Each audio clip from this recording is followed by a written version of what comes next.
सो hey guys, आज मैं explain करने जा रहा हूँ एक ऐसी मूवी को जिसका इंतजार मैं पिछले 3 साल 3 महीने और 24 दिन से कर रहा था, यानी कि KGF चैप्टर 2 की बहुत ही ज्यादा ट्रेंडिंग और बहुत ही ज्यादा डिमांड के बाद आज मैं इस मूवी को बिल्कुल अच्छे से एकदम शॉर्टकट में एक्सप्लेन करने वाला हूँ। लेकिन अगर आपको इस मूवी का असली मजा लेना है तो एक बार इसे थिएटर में जाकर जरूर देखना, और आप में से फर्स्ट 10 अट्रैक्टिव कमेंट करने वालों को मूवी रिव्यू हिंदी की तरफ से टिकट बिल्कुल मुफ्त मिलने वाली है। लेकिन अगर आपको मेरी जुबानी एक्सप्लेनेशन सुननी है तो आप सभी का स्वागत है। So guys, without wasting your time, bring your snacks together and let's begin the explanation, क्योंकि मजा बहुत आने वाला है। मूवी की शुरुआत वहीं से होती है जहां से खत्म हुई थी, जब रॉकी गरुड़ा को मारकर नराची में काम करने वाले 20,000 गुलामों को उस जहन्नम से बचाकर उन सभी का मसीहा बन गया था।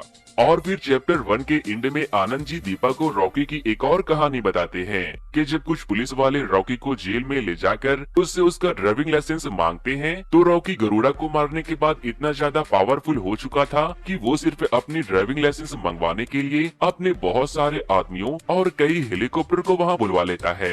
फिर जब पुलिस वाले उसके एडी में उसका नाम पढ़ते हैं तो उन बेचारों की तो होश ही उड़ जाते हैं। और अब हमें चैप्टर 2 की शुरुआत में ये पता चलता है कि आनंद जी जब दीपा को रॉकी की स्टोरी सुना रहे थे तो उन्हें एक हार्ट अटैक आ गया था, जिस वजह से वो अब हॉस्पिटल में एडमिट हो गए थे और उनकी कहानी अभी भी अधूरी थी। इसीलिए उनकी कहानी को पूरा करने आते हैं आनंद के बेटे विजेंद्र इन गैलगी, और वो दीपा से कहते हैं मुझे नहीं पता मेरे बाप की लिखी हुई बुक रॉकी के लिए कितनी सही थी, मगर उनके बुक के अकॉर्डिंग नराची के लोगों के द्वारा बनाई हुई रॉकी की मूर्ति आज भी KGF में दफन है। जिस दिन वो स्टैचू आपको मिल जाए समझ जाना कि कहानी बिल्कुल सच्ची थी। और अब इसी के साथ विजेंद्र कहानी को सुनाना शुरू करते हैं और मूवी पहुंच जाती है पास्ट में, जहां गरुड़ा के मरने के बाद KGF में एंट्री होती है कमल, राजेंद्र, एंड्रियो और गुरु पांडेन की, जो कि अब PM बन चुका था। और उन सभी को ये लग रहा था कि गरुड़ा के मरने के बाद उसका छोटा भाई विराट KGF को संभालेगा, इसीलिए वो लोग उसका राज्य अभिषेक करने के लिए उसका वेट कर रहे थे। और तभी यहाँ पर एक हेलीकॉप्टर लैंड करती है और तभी वहाँ रॉकी की एक ग्रैंड एंट्री होती है और वो सूट बूट में गरुड़ा के चेयर पर जाकर बैठ जाता है, यानी कि उसने विराट को पहले ही मार दिया था और अब KGF का बाप रॉकी है।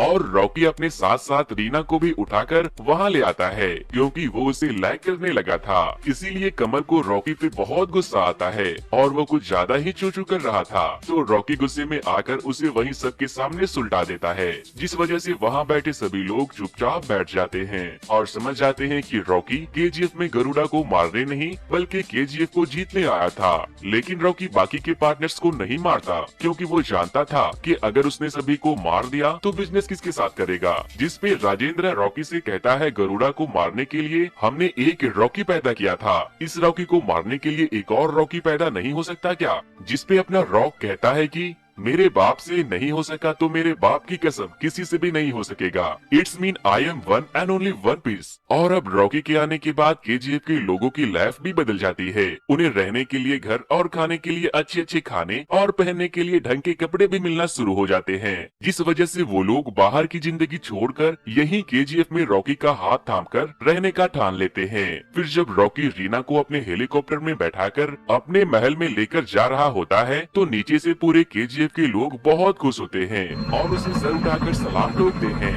अब नेक्स्ट सीन में रॉकी गरुड़ा के खास सिपाही वनराम के पास में जाता है जिसे उसने बांध कर रखा था। रॉकी उससे बोलता है कि मैं वजीर को नहीं मार सकता वरना फिर मेरे साम्राज्य को कौन चलाएगा।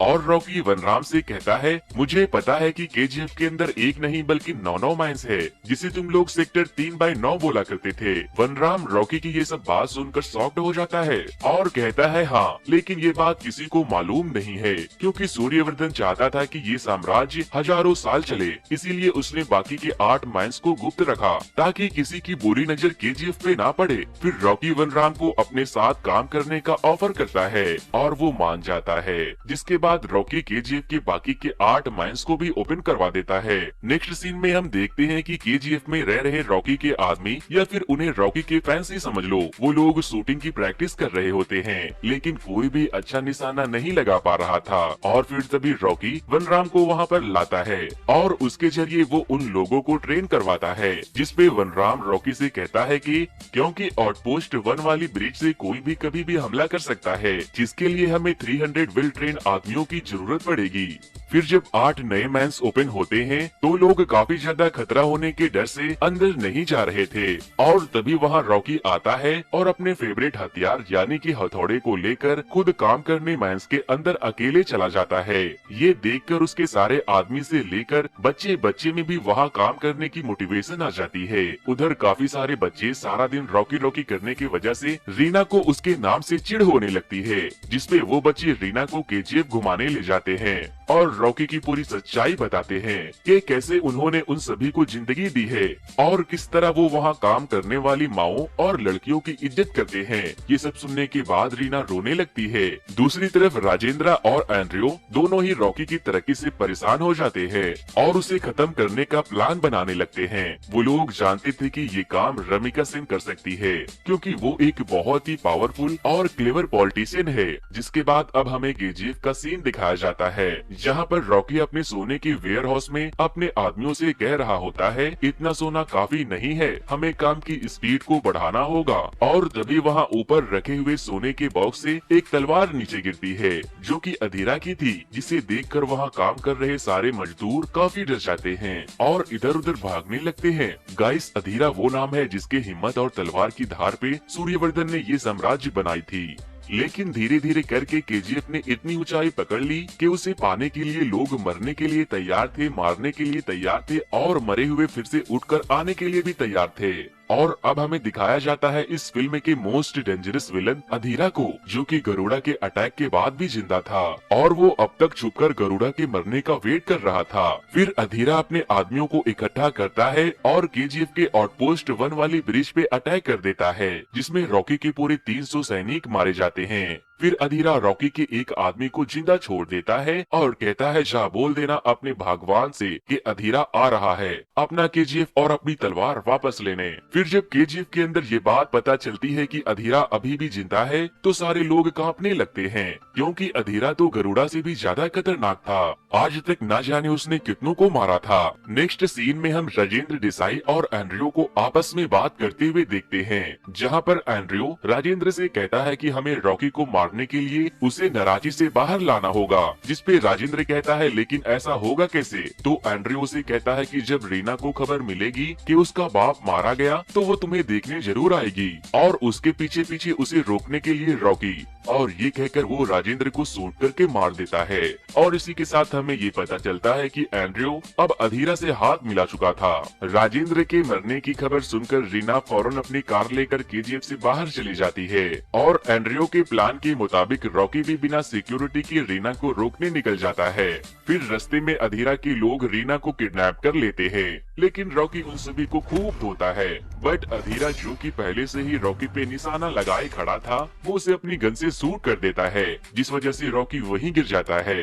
रीना जो कि कहीं न कहीं रॉकी को पसंद करने लगी थी, वो उसे इस हाल में देखकर रोने लगती है, लेकिन अधीरा रॉकी को जान से मारने के बजाय उसे जाने देता है, क्योंकि उसे पता था कि केजीएफ के लोगों के मन में रॉकी के लिए काफी सारी इज्जत और काफी सारा विश्वास था और वो चाहता था कि ऐसी टूटी फूटी हालत में जब रॉकी वापस जाएगा तो सबका विश्वास टूट जाएगा। और जब यहाँ पर रॉकी घायल हालत में वापस जाता है तो सच में सबका विश्वास उसके ऊपर से खत्म हो जाता है। उन्हें लगता है जब अधीरा रॉकी का ये हाल कर सकता है तो भला हम लोगों को क्या ही बख्शेगा। यहाँ दूसरी तरफ मुंबई में सिटी और बाकी सारे वो लोग जो कि रॉकी से नफरत करते थे, वो लोग रॉकी के सपोर्टर को जान से मरवा देते हैं। साथ में अगर कोई भी ट्रक केजीएफ से अंदर बाहर निकलता है तो अधीरा उन सभी लोगों को जान से मारकर वापस भेज देता है। इसी वजह से सभी लोग बहुत ज्यादा डर जाते हैं और अब केजीएफ में सिर्फ 8 दिनों का खाना बचा था। फिर सेठी घायल रॉकी को कॉल करता है और उसे धमकी देने लगता है। ये सुनकर रॉकी को काफी गुस्सा आता है और अब वो अपने मुंह बोले चचा को कॉल करता है जो कि मुंबई में ही रहते थे और उनसे एक आखिरी हेल्प मांगता है और अपनी हेलीकॉप्टर बुलवाता है और उसमें काफी सारे पैसों और सोने को लेकर रीना के साथ दुबई चला जाता है। रॉकी के अचानक वहाँ से चले जाने के बाद केजीएफ में रह रहे सारे लोगों को यही लगने लगता है कि रॉकी अधीरा से डरकर और उन सभी को मरने के लिए छोड़कर भाग गया है। पर असल में रॉकी दुबई जाता है इनायत खलील से मिलने के लिए। वो दुबई के अंदर रीना के साथ बीच पर बातें कर रहा होता है कि तभी इनायत खलील के आदमी उसे लेने के लिए आते हैं। फिर रॉकी खलील से मिलता है और उसे बिजनेस ऑफर करता है, लेकिन इनायत उसे मना कर देता है क्योंकि रॉकी की हालत खुद ही ठीक नहीं थी। और वो कहता है एक तो तुम्हारे पीछे अधीरा है और दूसरा सिटी जो तुम्हारे खून के प्यासे हैं, और एक गार्ड के गन को चेक करने लगता है। तभी इनायत को मुंबई से कॉल आता है और उसे पता चलता है कि रॉकी ने दुबई में बैठे बैठे ही अपने मुंह बोले चचा की मदद से खलील के मुंबई में रह रहे सारे आदमियों को मरवा दिया है। साथ ही यहाँ खलील जिसे अपना गार्ड समझ रहा था वो सारे रॉकी के द्वारा खरीदे जा चुके थे।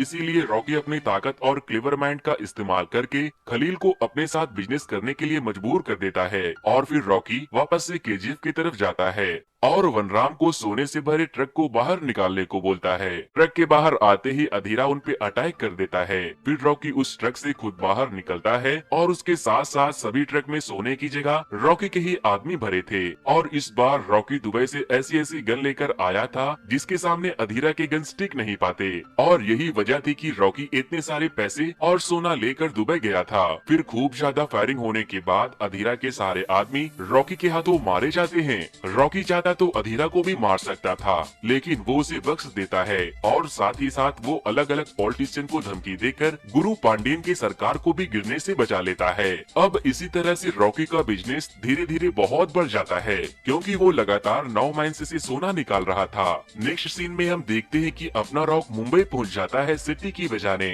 और रॉकी को सामने देखकर सिटी की जो हालत होती है उसे एक्सप्लेन करने के लिए मेरे पास तो अल्फाज ही नहीं है।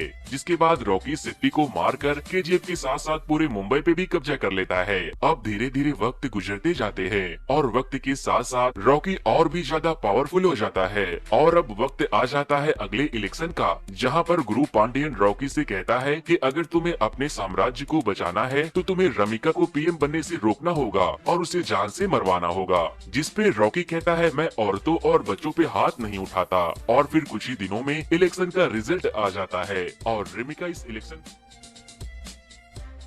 रमिका के पीएम पद की शपथ लेने के बाद उससे मिलने एक सीबीआई ऑफिसर आते हैं जिनका नाम रघुवन था, और वो पिछले 10 सालों से केजीएफ के ऊपर इन्वेस्टिगेशन कर रहे थे। फिर वो अपनी प्रेजेंटेशन के थ्रू रमिका को केजीएफ और रॉकी की पूरी कहानी बताते हैं और कहते हैं उसे पूरी दुनिया में कोई रोक सकता है तो वो आप हो। इधर काफी ज्यादा मेहनत और काफी ज्यादा खून बहाने के बाद रॉकी केजीएफ को बहुत ही ज्यादा मॉडर्न बना देता है, और जो लोग वहाँ पर कीड़े मकोड़े की तरह जी रहे थे रॉकी के आने के बाद उनके पास अच्छे अच्छे घर और काम करने के लिए सेफ्टी प्रिकॉशंस थे। फिर हम केजीएफ के अंदर आनंद को देखते हैं जो कि चैप्टर 1 में स्टोरी सुना रहा था। वो यहाँ पर अभी काफी यंग थे और वो चिप चिप कर केजीएफ की फोटोज ले रहे थे, जिस वजह से वहाँ के गार्ड्स उसे पकड़कर रॉकी के पास ले जाते हैं। यहाँ पर रॉकी उसकी ईमानदारी और बहादुरी को देखकर इम्प्रेस हो जाता है और वो उससे कहता है कि तुम जो कुछ भी मेरे बारे में लिखना बिल्कुल सच सच लिखना। फिर हर साल की तरह इस साल भी काली माँ की पूजा पर रॉकी रीना से शादी कर लेता है और उसे केजीएफ की रानी बना देता है।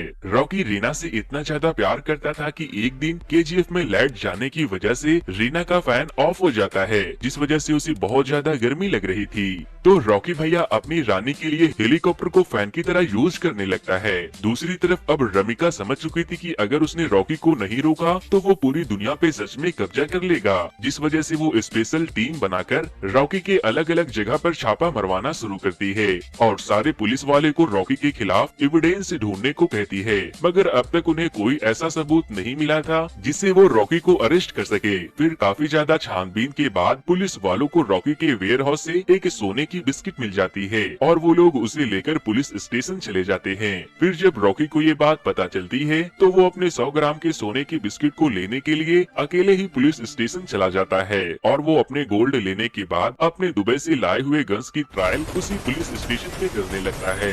और फिर हमें यहाँ पर दिखाया जाता है इस मूवी की मोस्ट अमेजिंग सीन, जब रॉकी पुलिस स्टेशन को गोलियों से छल्ली करने के बाद उसी मशीन गन से अपनी सिगरेट को जलाता है। अब नेक्स्ट सीन में हम ये देखते हैं कि रमिका को फाइनली कुछ प्रूफ मिल जाता है और उसी के दम पर वो रॉकी को अरेस्ट करना चाहती थी। तभी वहाँ पर रॉकी एक फ्लावर बुके और एक फाइल लेकर रमिका के पास जाता है। उस फाइल में रॉकी के अगेंस्ट बहुत सारे प्रूफ होते हैं। फिर वो रमिका से बोलता है कि आप चाहो तो इसे रखकर मेरे अगेंस्ट कोई सा भी केस बना सकती हो। रमिका इस फाइल को लेने ही वाली थी कि तभी रमिका के दूसरे सपोर्टर वहाँ आते हैं और उन्हें ये बताते हैं कि असल में उनकी पार्टी के 200 पॉलिटिशियन को रॉकी ही फंडिंग करता है। तो मतलब अगर वो रॉकी के अगेंस्ट कभी भी कोई भी खुलासा करती तो सबको पता चल जाता कि खुद रमिका के पार्टी के लोग रॉकी से मिले हैं और इसी वजह से उसकी पार्टी गिर जाएगी। फिर रॉकी वापस से केजीएफ में जाता है और सारे सोने की डिलीवरी को रोक देता है और ये बात जब इनायत खलील को पता चलती है तो उसे काफी ज्यादा गुस्सा आता है क्योंकि रॉकी अपनी ही मनमानी कर रहा था, जिस वजह से खलील भी अधीरा के सपोर्ट में चला जाता है। नेक्स्ट सीन में हम अधीरा को देखते हैं जो कि रॉकी से बक्से जाने के बाद भी नहीं सुधरा था। वो एंड्रयू की मदद से केजीएफ के मैन नंबर 3 से अंदर इंटर कर रहा होता है। इधर जब रीना को ये बात पता चलती है कि वो प्रेग्नेंट है तो वो केजीएफ में ये बात रॉकी को बताने जाती है। रॉकी इस न्यूज को सुनकर खुश हो पाता कि उससे पहले अधीरा अपने आदमियों के साथ केजीएफ पर अटैक कर देता है और इसी बीच रीना मारी जाती है।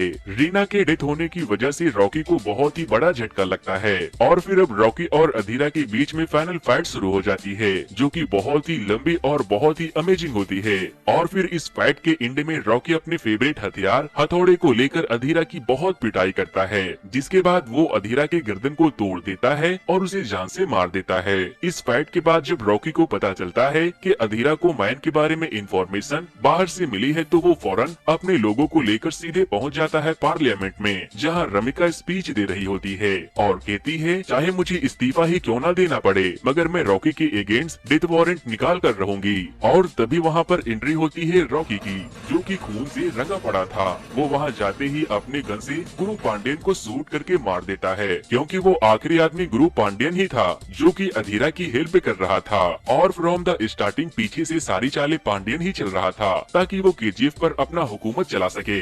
नेक्स्ट सीन में हम देखते हैं कि रमिका रॉकी के खिलाफ डेथ वारंट साइन कर रही होती है क्योंकि रॉकी ने सबके सामने एक पॉलिटिशियन को मारा था जो कि काफी था रॉकी को मारने के लिए। इसीलिए रॉकी को मारने के लिए केजीएफ में बहुत बड़ी फोर्स आती है जो वहाँ रहने वाले सभी लोगों को बाहर निकाल देते हैं ताकि वो रॉकी को आसानी से ढूंढ कर मार सके। लेकिन अंदर जाने के बाद उन्हें पता चलता है कि रॉकी अपने महल में है ही नहीं। नेक्स्ट सीन में हमें रॉकी एक शिप पर दिखाई देता है और उस शिप में अभी तक का सारा सोना रखा होता है और इसी के साथ रॉकी अपने माँ से किया हुआ वादा पूरा करता है। लेकिन रॉकी अपनी माँ के साथ साथ रीना को भी खो देने के बाद काफी दुखी था, जिस वजह से वो इस जिंदगी से तंग आ चुका था। इसीलिए वो अब मरना चाहता था और फिर वो अपनी लोकेशन रमिका को बता देता है और रमिका के फोर्स आकर रॉकी के शिप पर अटैक कर देते हैं, जिस वजह से सोने से भरी शिप के साथ साथ रॉकी भी समुद्र के गहराइयों में समा जाता है। मूवी के एंड में हम देखते हैं कि केजीएफ में खुदाई के दौरान 24 न्यूज चैनल की मेन जर्नलिस्ट दीपा को रॉकी की स्टैचू मिल ही जाती है जिसे केजीएफ के लोगों ने उसे अपना भगवान मानकर बनाया था, जिस वजह से दीपा को भी बिलीव हो जाता है कि आनंद जी की दोबारा लिखी गई बुक बिल्कुल सच्ची थी। और इसी के साथ इस मूवी की इमोशन से भरी एंडिंग हो जाती है।